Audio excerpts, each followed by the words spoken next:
She's being very, she was wonderful, don't you think? Hey, she really enjoyed it. I thought I was going to have to, you know, when we were planning it and all, I didn't know whether she'd be quiet or not. She's been kind of talking to us a little bit. What have we got here, Chuck? This is a Cameroon pygmy goat from Africa. This little girl here is a month old, and if you notice, she is smaller than our regular newborn goats are. The mothers of these goats only stand around 18 inches high at the shoulder. They're real small. They were brought to the United States around 1953 by Mr. Linderman, who owns the Catskill Game Farm, which is one of the largest wild hoofed animal parks in the world. And he brought them into the United States, and of course they're quite prolific. And now most of the zoos have them, thanks to Mr. Lindemann.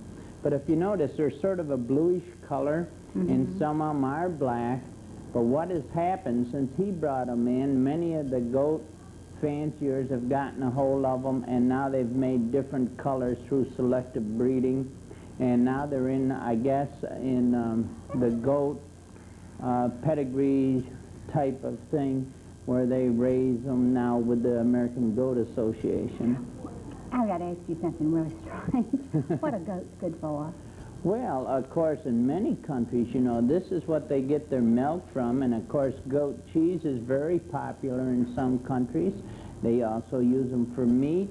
Some of them use their hides, and of course, there's the Angora goat, which they make the mohair from.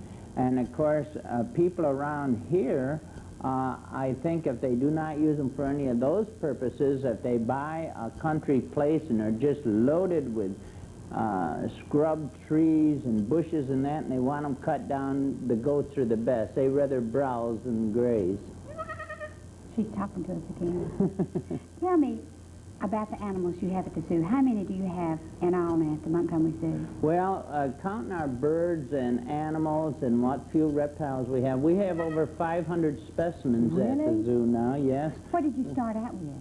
Well, of course, the zoo started in 1972 with just a few animals, a few deer, and they had a horse at the time, and it's all come from that. And I arrived here a little over a year ago, and Paul Foster, who's the general curator, and Laura Strickland, who you know, who is our curator of education, those two people have been at the zoo since it started.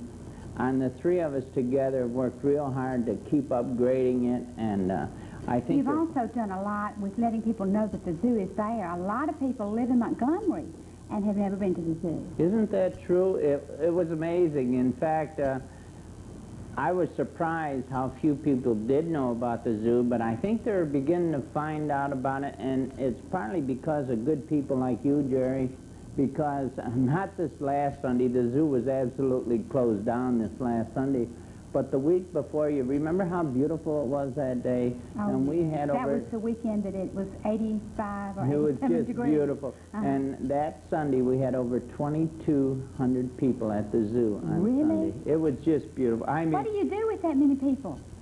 Just appreciate them. It was really nice, and the people had a good time. And of course, our chimps, we have little Jimbo. Remember we had Jimbo's birthday in January?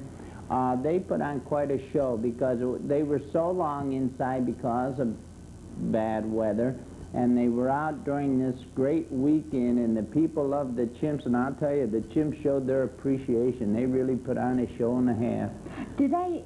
How much do you know about chimps? When they do put on a show and really show out, do you think they're doing it to get attention? I think they